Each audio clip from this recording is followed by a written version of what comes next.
Hey guys, welcome back to Positive Impact. Today, I have a very special guest, Dr. Andrew Seefeld. He is the medical director, emergency department at Speare Memorial Hospital in New Hampshire. And he is the first ever pair of siblings that I've had on this podcast. I had Andrew's identical twin brother, Matt, on as a guest almost exactly a year ago in episode 107. So Dr. Andrew Seefeld, welcome to the show. Thank you, Andrew. Thanks for having me. I'm excited. Excited to speak some recovery. Good stuff. Nobody better to have on. It's a new year.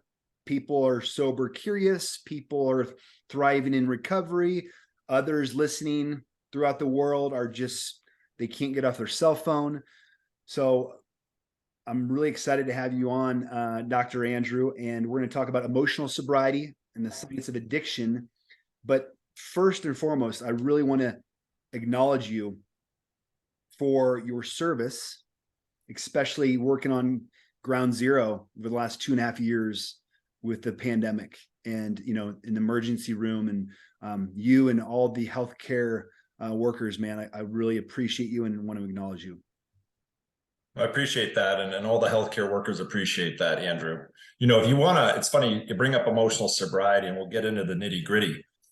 And if you want to test your emotional sobriety, take on a medical directorship in the middle of a pandemic of an ER.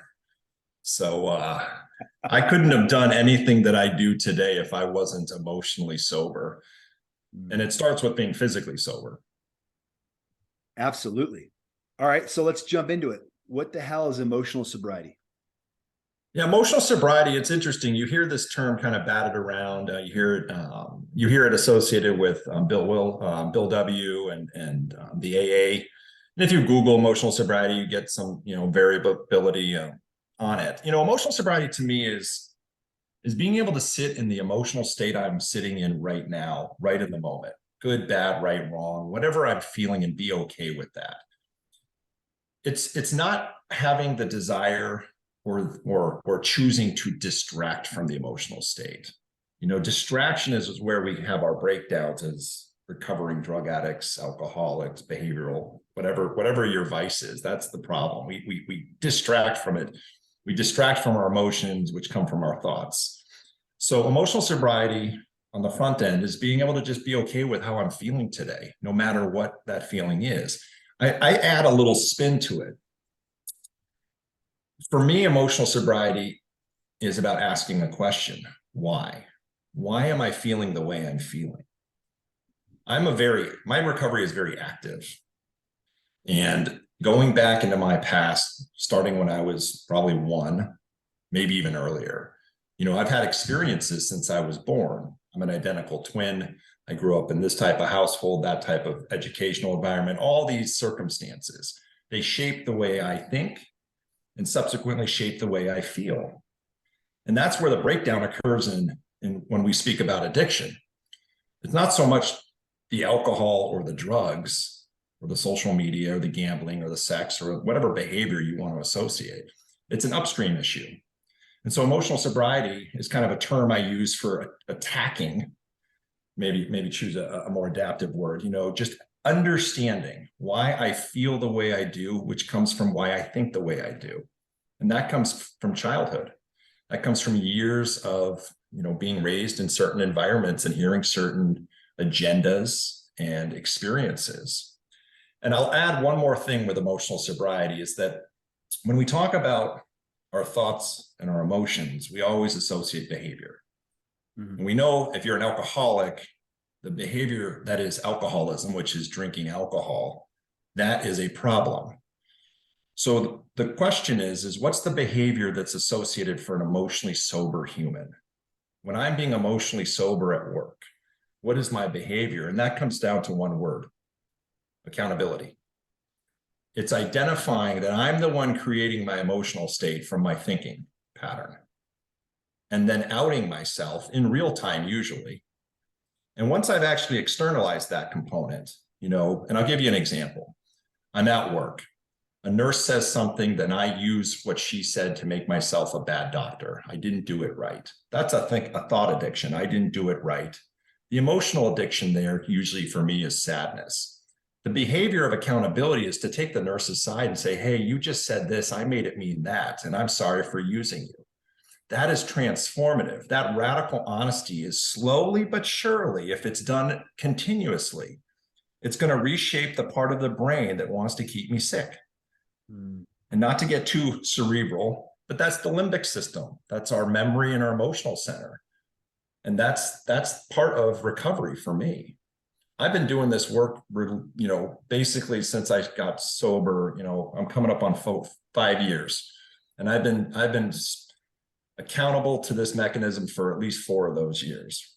And my experience in life is so different today. I don't get amped up the way I used to. I can have conversations in chaotic environment with chaotic emotional people, and I can be okay. And I can actually drive solution. That's the real goal here, is that how do I keep improving? The caveat to emotional sobriety is you can lose it very easily. Humans are going to relapse quickly if you don't stay in the conversation of what emotional sobriety is. I can do it on a day-to-day basis. So creating a group around you, my family does this work. My wife does this work. My wife's not alcoholic. She's not a drug addict. She's what we would term as, normie, whatever that really means. And she does the emotional sobriety work because she identified early on that she has addictions to things like anger. And that comes from childhood trauma of not feeling important, and you'll hear childhood trauma a lot. And when I say childhood trauma is one of those words that, I think it triggers a lot of people. Adverse childhood experiences, which is a well-studied doctrine now, understanding that what we experience as children shapes who we become in this world. It can shape us on a mental level, cognitive, and it can shape us physically. And we have proven, this is evidence-based, that children that are raised in toxic stress, they are more likely to develop substance abuse issues, health problems, obesity, diabetes, all of these physical manifestations that come from lots of emotional trauma and sexual trauma and physical trauma. So that's a part of this whole conversation. So let's stay there, right there. That's a great segue, because in listening to your, you have a talk that you gave that really, it's a 50-minute talk. And in that talk, Dr. Andrew, you talk about, why do we become addicted?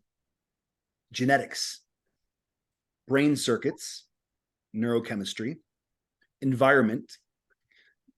And you say all those contribute, but 99% is due to adverse childhood experiences.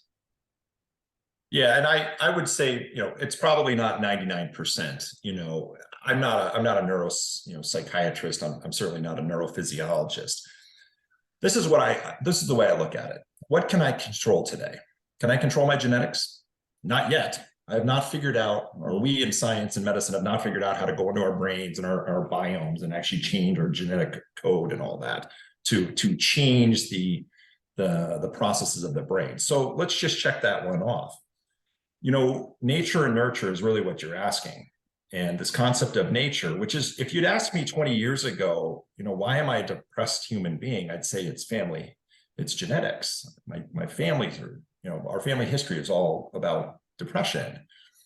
Maybe comes from perfectionism and not, quote, doing it right. But either way, we develop an emotional addiction to depression. So it has to be genetic. Well, not so much anymore. What I'm seeing, and I'm seeing this not just scientifically, but anecdotally in my own life. And I'm seeing my children, that are being raised in certain environments and what they're developing. The nurture aspect is so much more profound to me. And it's something that I can actually control. I can control who I'm being in this world today. I can control how I'm parenting, the words I choose, the willingness to have tough conversations, but do it in ways that are allowing for others to facilitate their growth, and not my selfish agenda. So yes, percentages aside, I think adverse childhood experiences, which is really the hallmark of why we develop addictive behaviors. Look, human beings by our very nature are relief-seeking missiles. I say it in my talk. I think I have a little slide. It's find me a person that goes out to the world every day to find pain. There are some people. I just listened to a podcast with David Goggins. That guy does a great job of finding pain. I give it to him, you know. And I would say that for the majority of us, we want to feel comfortable. Life isn't comfortable. It's okay to feel emotional pain. And to understand where that comes from is where our growth exists. My growth doesn't exist in living every day comfortable. I get complacent and I don't build amazing things. So this idea that we have to be comfortable, our kids have to always be comfortable. This is why the trophy generation is such a problem. You know, every kid gets a trophy. What are we setting our kids up for? Life isn't going to give trophies to everyone.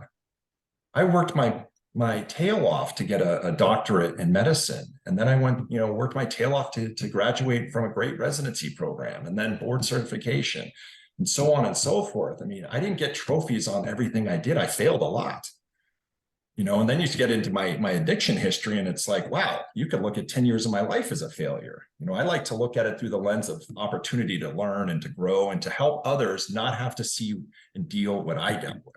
You know, people ask me why I do this work. It's not just for me to stay sober. It's so that I can prevent the next guy from going down the rabbit hole that I did, knowing that there is a solution. You don't have to kill yourself. I tried. You don't have to be homeless with a passport, no passport in Bangkok, Thailand. I did that. You don't have to be admitted to 3 different ICUs in 3 different countries, you know, DTing on God knows what drugs or alcohol. Been there, done that. Check that off. Survived. Awesome. I'm stoked that I survived.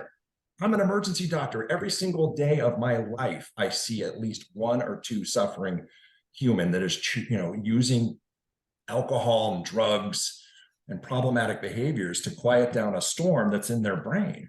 That storm has solution. We can work with it. We just have to have the resources to do it. So I don't want to get too far off topic, but I'm passionate about this stuff, as you can tell.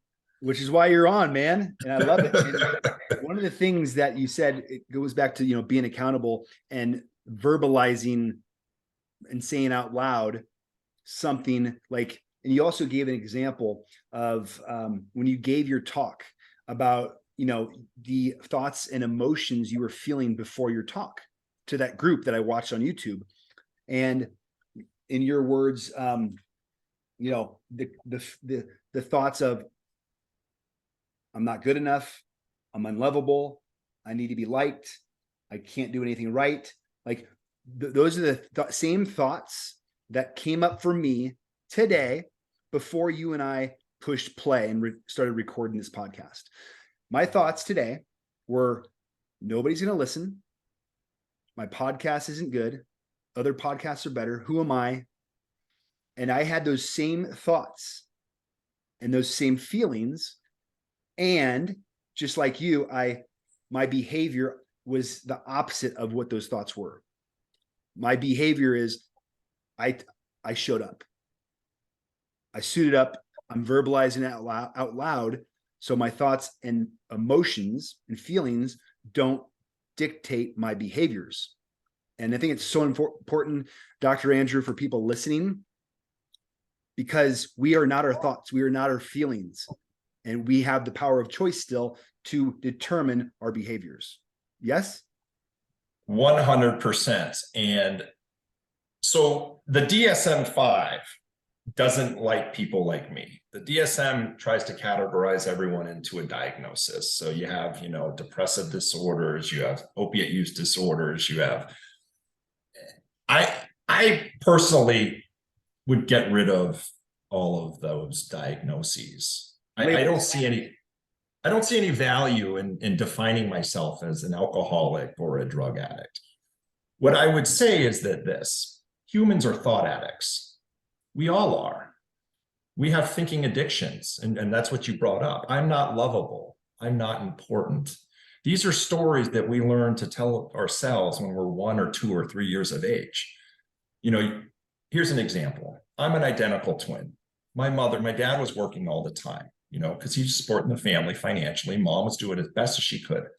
But let's play this forward. You've got a busy household. Mom's trying to take care of the household. You got 2 crying twins.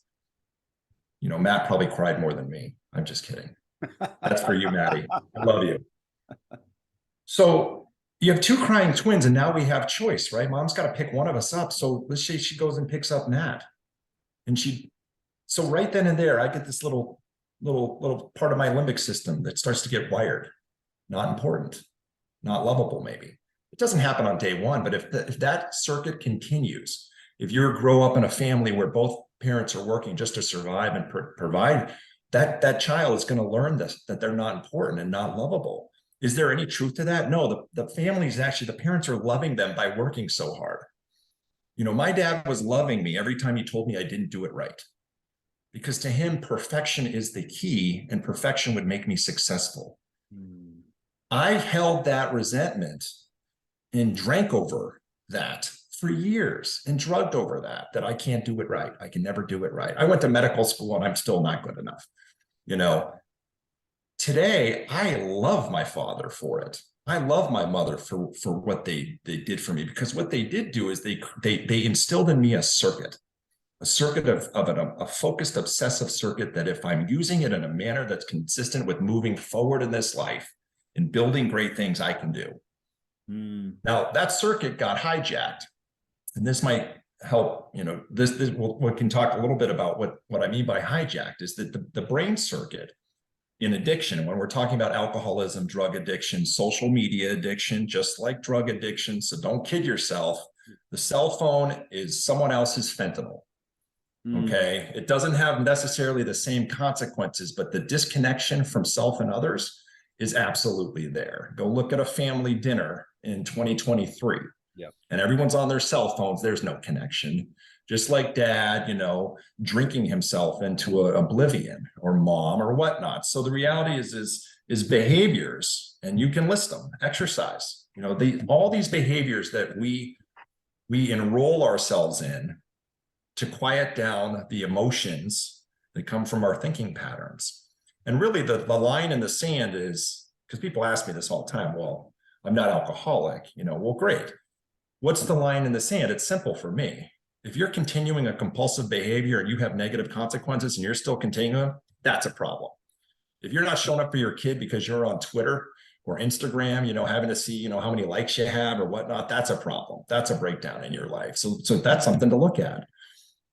The reward circuit was really important for us to be here in 2023, because if we didn't have a reward circuit, we wouldn't be here. We would have all died out as cavemen.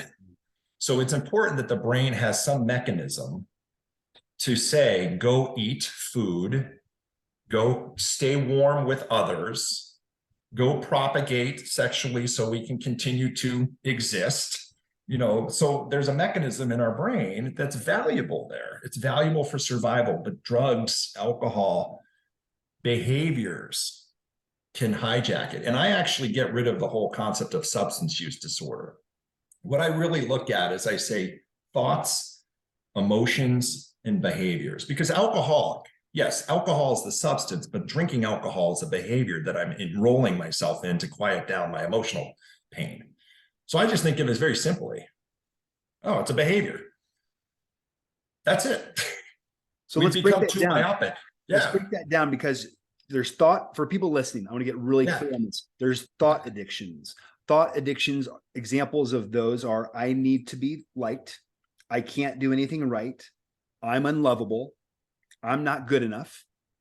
And then we have the emotional addictions, anxiety, depression, victim, playing the victim, self-righteous. I know that one to a T. And then there is the behavior addictions, which is using drugs, which I love because you specify it's an action. Using drugs, snorting cocaine, injecting heroin, eating or not eating. I work with a lot of my coaching clients who have, eating disorders. And then there's enabling, which I didn't even realize until I watched your speech. Enabling is a behavior addiction. And then social media and gaming. Yeah, and there's plenty more there. I like and again, my goal isn't to take stuff away from people. I'm just asking us as a society to consider that we're missing the big picture here. The big picture is that our thought addictions lead to emotional addictions. I speak from experience. I grew up in a perfectionistic family where I was continuously told I could do it better.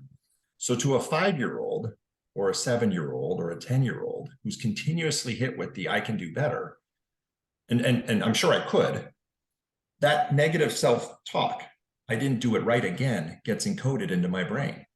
And the emotional state for me was sadness. So I developed an addiction to finding sadness in the world, and I do it today. I go out in the world and I play for how do I not do it right? I can do it on a minute-to-minute basis. And that just comes from my thinking addiction. And so when I can see that today, I can choose a behavior of accountability and say, I'm doing it again. And what's interesting is you did this just when you externalized how you were feeling before this, Andrew, by doing it that way, someone like me can say, I've listened to your podcast and it's fantastic.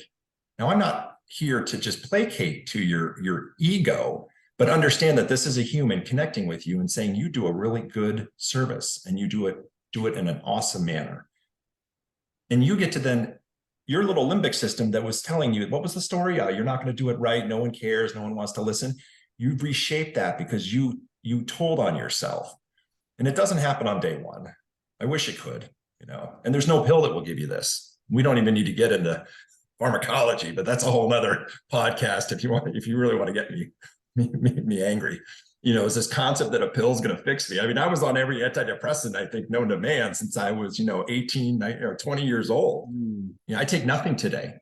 I haven't had a mind-altering substance except for caffeine and since April 3rd of 2018.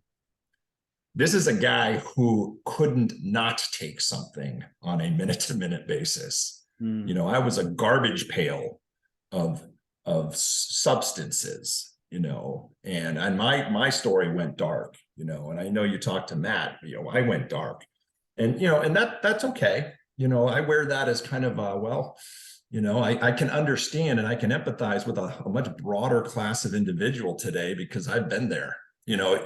As an emergency doctor, I see all kinds of walks of life and I can say, I get it. And, patients appreciate that. There's a transparency, there's an empathy, there's an understanding and knowing that we're not bad people. I'm not a bad person because I have a, proclivity to alcohol and drugs and maladaptive. I like the word maladaptive, but problematic behaviors, that doesn't make me a bad person. It doesn't condone the stuff that was done. And I've owned up to that.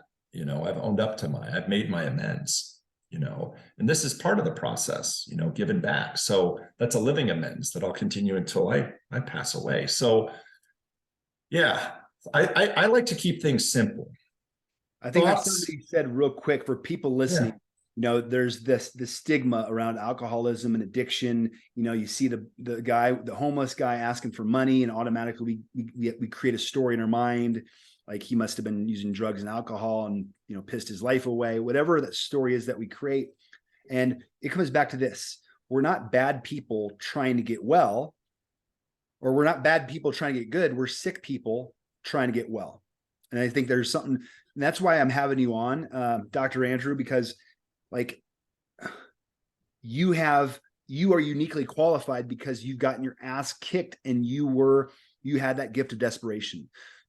I've had other people on who didn't have addiction as part of their story, but they were in the medical field and they spoke to it. And for me, there's a relatability with having you on, because when you've gotten your ass kicked and you've had that gift of desperation, that empathy and compassion you now have when you go visit people in the ICU, that's you being of service.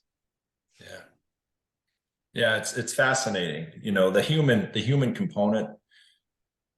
Human beings by our nature are connecting individuals. Like our caveman ancestors started with needing to connect for survival. And I truly believe that at our core, all humans want to connect with one another.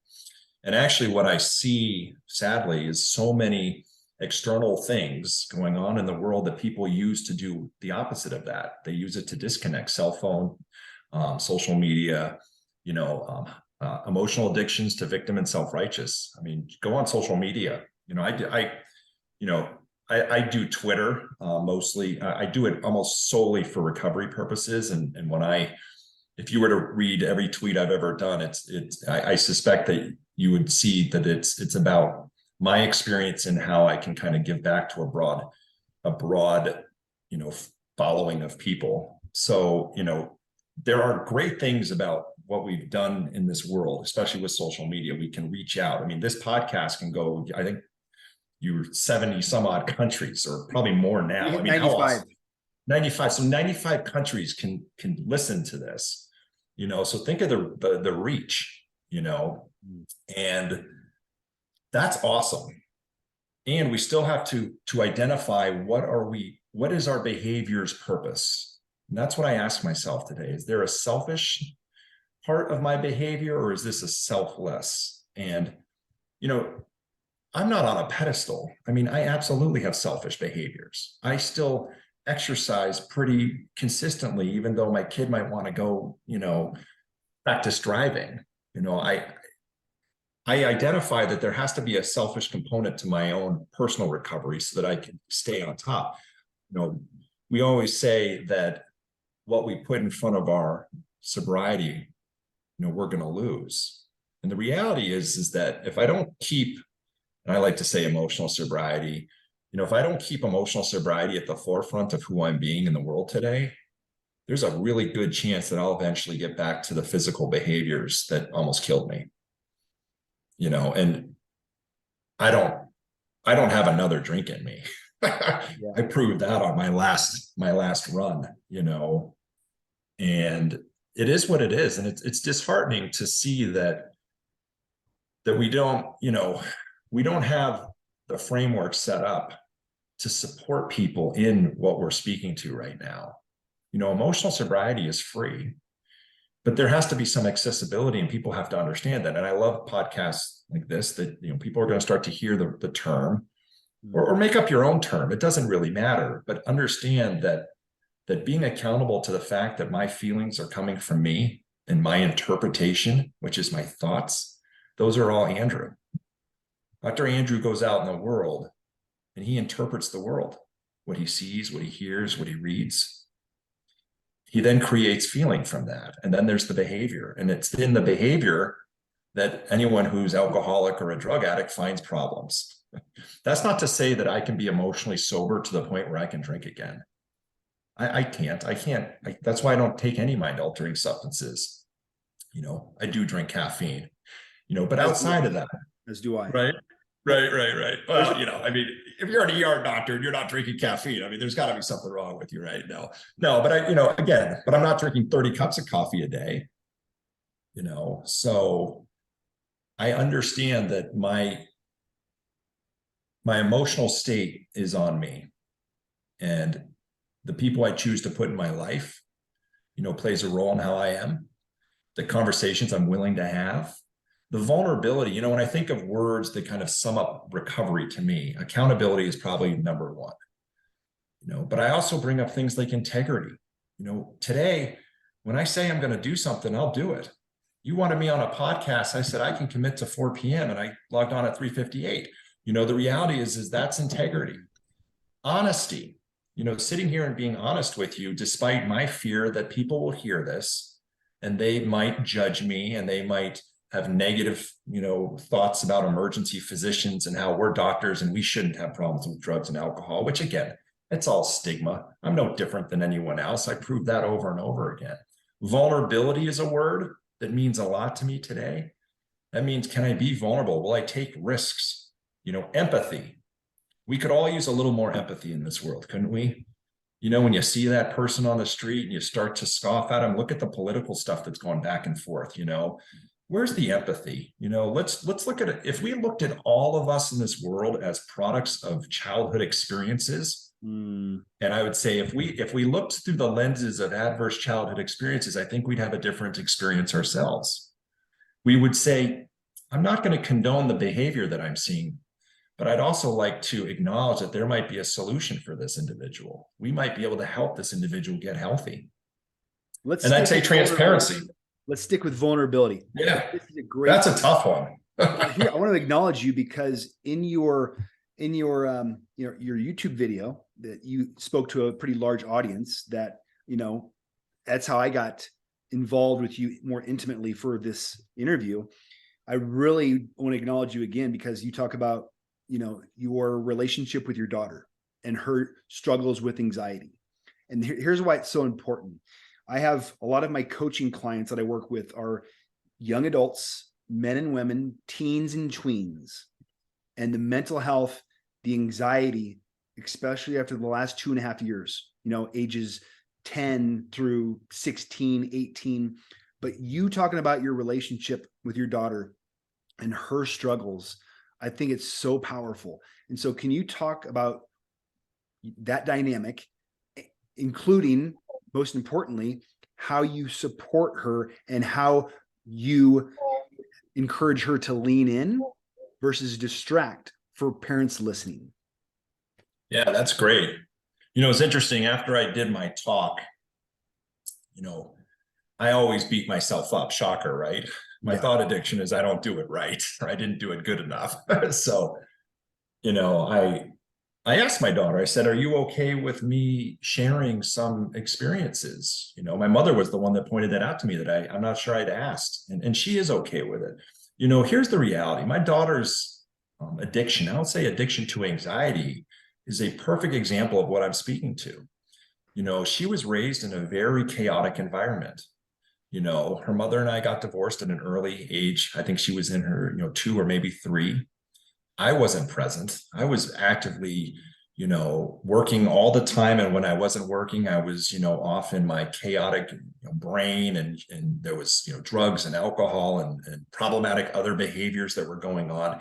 So to this little girl who just wants 2 loving parents, she definitely wasn't getting that from dad.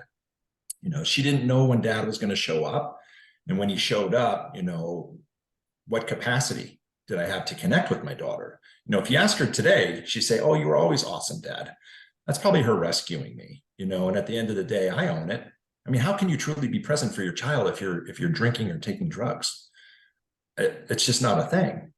And so when I got well, and you want to talk about my commitment, people ask me, well, how did, what was your early recovery? Not just if you're okay with it, I'll just share what my early recovery looked like.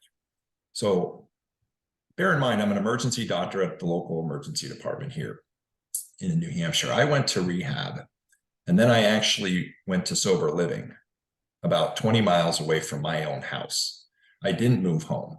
My daughter, by the grace of my higher power, we have an awesome human in her life that was taking care of her during this time.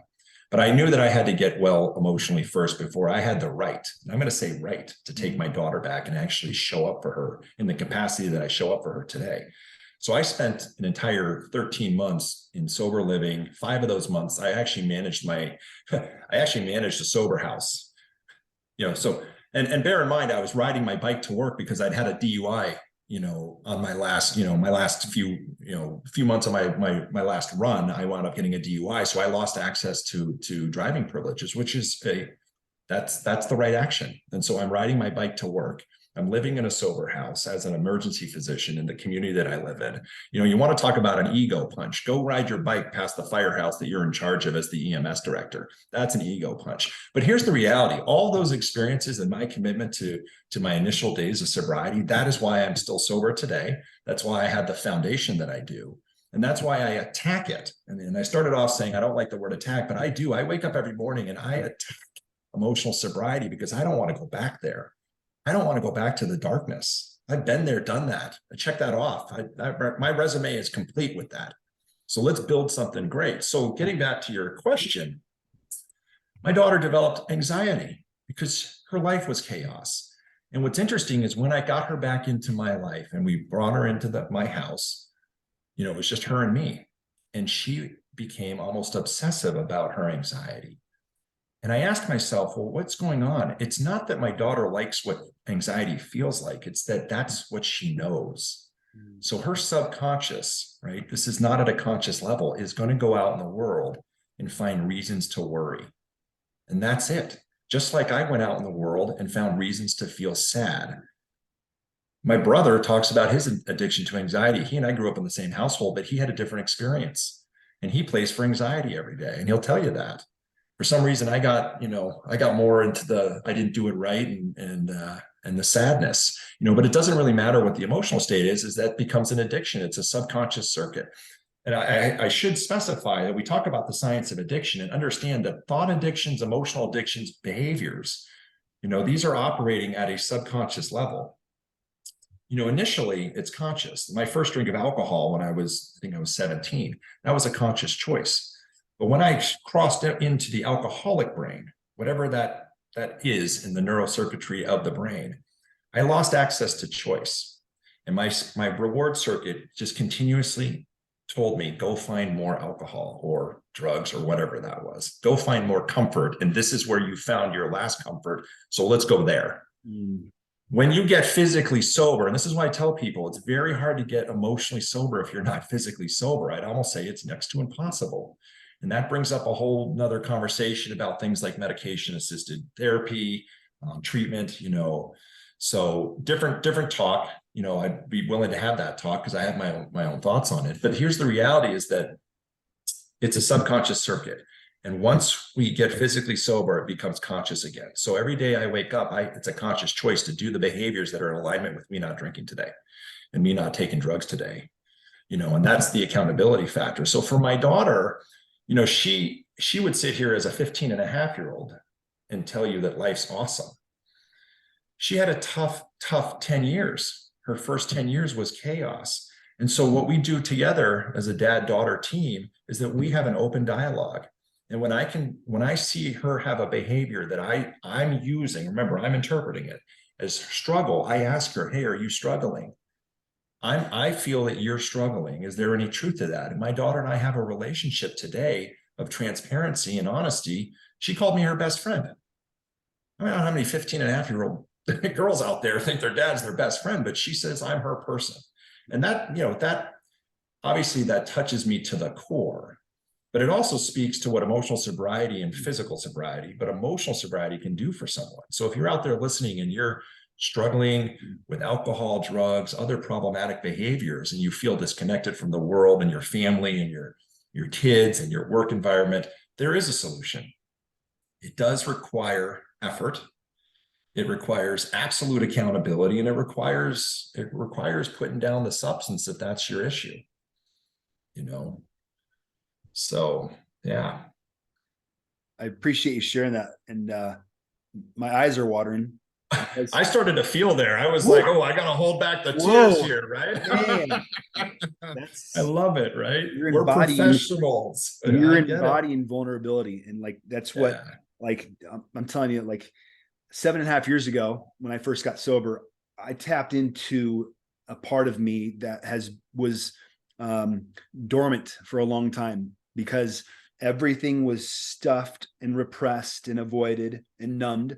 And so over the last 7.5 years, even today, which I love, I get to tap into those emotions of man, your story that you just shared with your daughter hit me in the heart.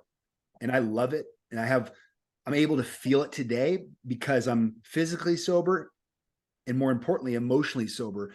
So I'm here present with you and it lands. And people listening, I know it lands for them as well, because there's a lot of kids struggling right now, and parents are not, they don't know what to do. And you sharing that gives them permission that they're not broken.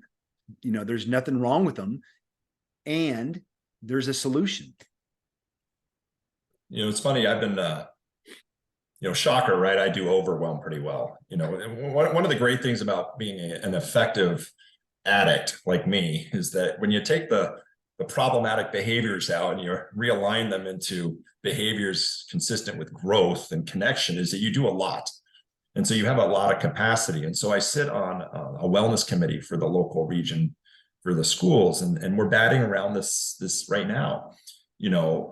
we're trying to figure out how do we introduce these concepts to younger people, and I've given my talk to a prep school. So you've got that dynamic, on 14 to 18-year-olds. But how do we start batting around the concept of childhood experiences and getting it out there?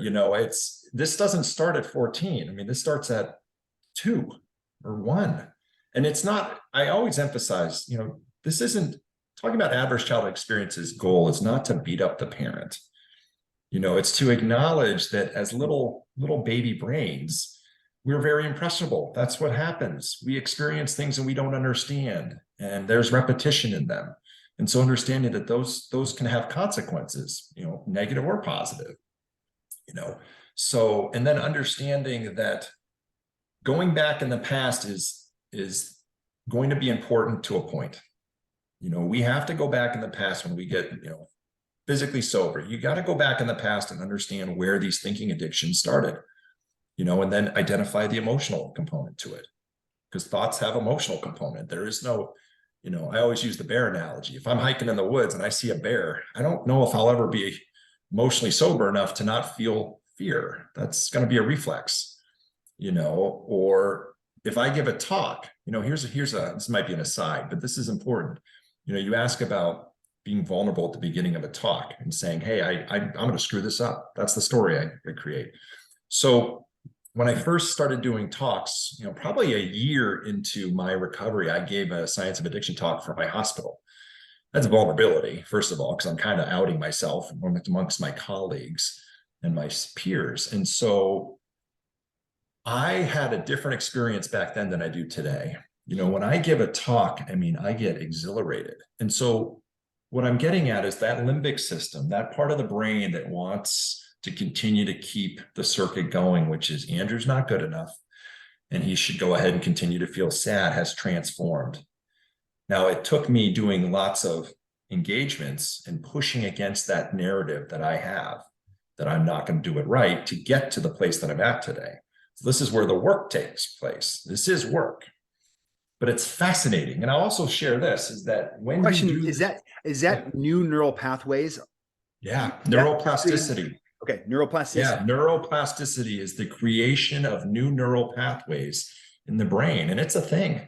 It clearly is, because I'm living proof of it. So for people listening, this is so important. What you are saying and what I hear you saying is, when we become aware of those thoughts, I think we have 80,000 of thoughts per day. 95% of those thoughts are the same today as they were yesterday. So when we become aware of our thoughts, that's the first step. And then changing those thoughts through changed behaviors, practicing new ways of being in the moment. Okay, thought, I'm not good enough. I'm unlovable. I'm still getting on the podcast with Dr. Andrew today. I'm creating a new neural pathway, and it gets reinforced in that moment. And the more I take that new behavior and practice and put more repetitions into that new behavior, that new way of being, I'm creating new neural pathways, and it's easier for me to get into that new place the more we do it. Absolutely. I like to think of it as a capacitor. My emotional capacity, it grows as I continue to do this work. And my ability to sit in emotional states and not have to distract grows. And speaking to the transformation that you're acknowledging with the brain chemistry, is that each time you change, when you consistently change, it's like lifting weights. If you continue to lift weights, you will build muscle. And so the same is going on for the brain when we are choosing behaviors like you did, of accountability, owning it, putting it out to the universe. Here's the reality. The universe may come back to you and say, yeah, Andrew, I don't like your podcast. I think it's terrible. Well, okay, now we can work with that though, right? I can go to that nurse and say, hey, I used those words and made myself not a good doctor today. Is there truth to that? And she might look at me and say, you're a terrible doctor.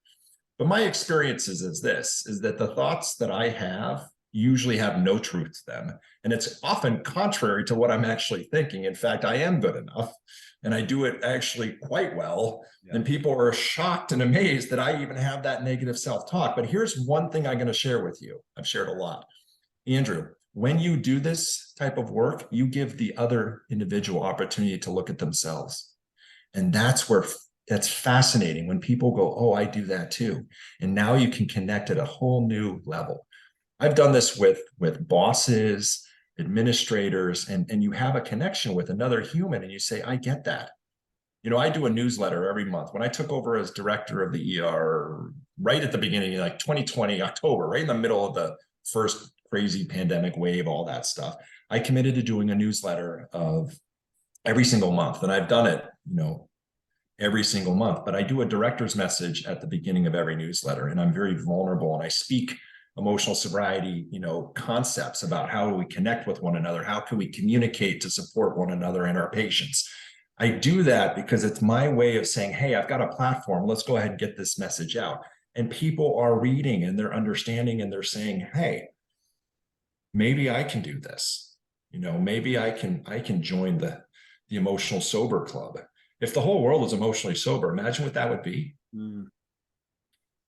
I had a DEA agent. This is fascinating. A DEA agent looked at me in I was sitting on a panel for drug abuse, drug addiction, whatnot. And so he did his whole talk on how they're, they got all these drug houses and put all these people in jail and whatnot. And I got up there and I said, well, I'm really excited that, you guys are doing good work and you're protecting us. And I said, what's interesting is because his whole premise is how do we get these suppliers? How do we get the cartels? How do we get the suppliers? And I said, well, what if we just made all the demanders emotionally sober? And he kind of looked at me like, what? And people were like, what? I said, if we were emotionally sober, emotionally sober people won't abuse drugs today. They're okay with how they're feeling. Emotionally sober people won't abuse alcohol today. They're okay with how they're feeling, no matter what the feelings.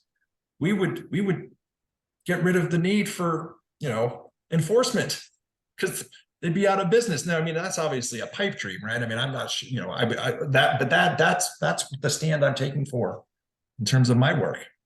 I might as well, hey, if we're going to go big, let's go big. So how can we get this message out to the world to help people see that despite their thinking and their emotional states, they don't have to choose behaviors that are going to disconnect them and possibly kill them or others. Yeah. And I really appreciate your people can feel, I know people listening can feel your enthusiasm and your passion that you have for this. And I love the fact that you're using your platform for good and in a responsible way, because the world in your communities everywhere needs this message. And it's not talking about the problem and not having solutions. It's shining the light of awareness on the problem, and here are the solutions, and here's what's worked in your life, my life, and in the lives of others. And one of your intentions and questions that you ask yourself, that for people listening, if you have a pen and piece of paper, I want you to write this down, because what Dr. Andrew does is he asks himself, who do I need to be to affect the adaptive changes I want to see? I'm going to say that one more time. Who do I need to be to affect the adaptive changes I want to see? If we all asked ourselves that question, which, I'm kind of a geek out on the Buddhist stuff and, being the change I want to see in the world. That's kind of my mantra. And our mantras are basically the same thing. And it comes back to your accountability, integrity, honesty, vulnerability, empathy. When I might have looked you up a few times too, Andrew, and one of my favorite quotes is to be the change you want to see in the world. I love it. And I love that you love it. So every day I wake up, I ask myself the same question, is that, who do I need to be to create the world that I wish I was living in? We see so much chaos on a day-to-day basis, and it's not just political, economic. It's just chaos. And I think I see it, you know, through the lenses of an emergency doctor. I see it at a real visceral level. You know, I can feel it. I can feel the breakdowns going around for people's mental and physical health. And I ask myself, who do I need to be to affect those changes? You know, and so I think part of the process is doing stuff like this. You know, do I want to be vulnerable? Oh, geez, I think my core says no. I don't. You know, because I'm afraid I'm going to screw it up, which is more reason for me to go and do it. You know, I always say the opposite. You know, usually my brain is going to tell me to do things that are going to make me and keep me comfortable. Mm-hmm. So take a risk. Fail forward. I think Denzel Washington said that. I listened to something. Fail forward. I get it. You know, life's not about trophies. We're not always going to get a trophy. And you might get a very big trophy at the end.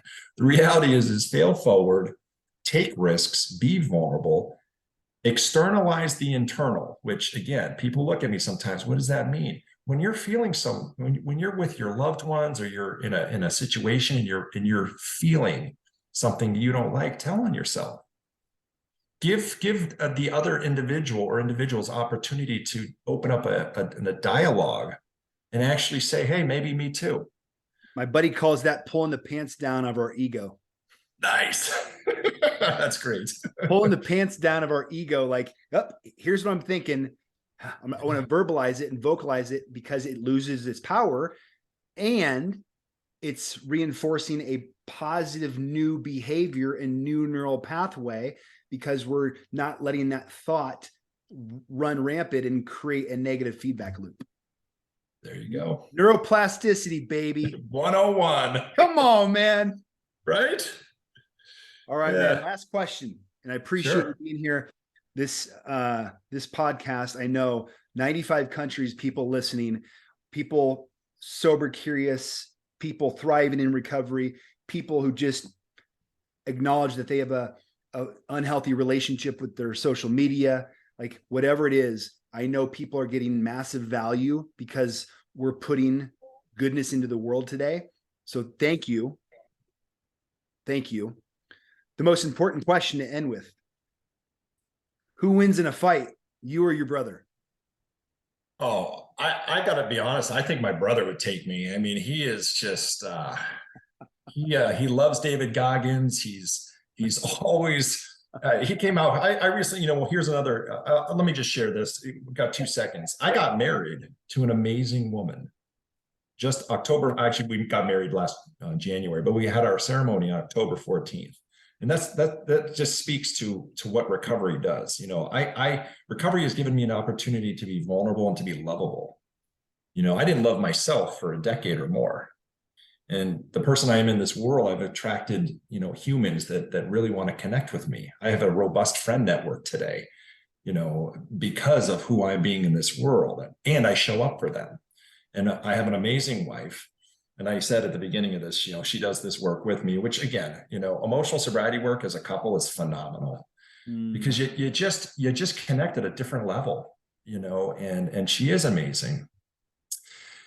So my brother comes out for my wedding and I see him out there, and I mean, he is jacked. I mean, he is in good shape, and I work out. I definitely have that exercise addiction, but I also, food is always somewhat there. And my wife, God bless her, she is an amazing cook. So I come home from a busy shift and it's like, oh, good, I get all this food, right? So yes, I think my brother wholeheartedly would take me. But I say my brother would we have a stronger connection today. And as identical twins, we've always been connected. But during our addiction, we enabled each other's addictions quite a lot. And that's a whole nother podcast. And I would say that, my capacity to love my brother is grown, tenfold as a result of just being emotionally sober, and him too. So it's pretty phenomenal. My capacity to love myself and love the world grows by the day, and the only requisite is to keep doing this, stay accountable, keep understanding. My parting words to the world is that, no one makes you feel anything. We interpret the world, and then we generate our thoughts and feelings as our interpretations. And uniformly, our initial thoughts and our reactive feelings are skewed. And that's where the breakdown occurs. It's the behaviors that are employed to quiet down that chaos that is our responsibility. And that's it. And we're always in control of that third column. There, Yes. the thoughts, first column, emotions, second column, third column, behaviors. And there is just our control. Behaviors are within our control. And for people listening, change your behavior, change your life.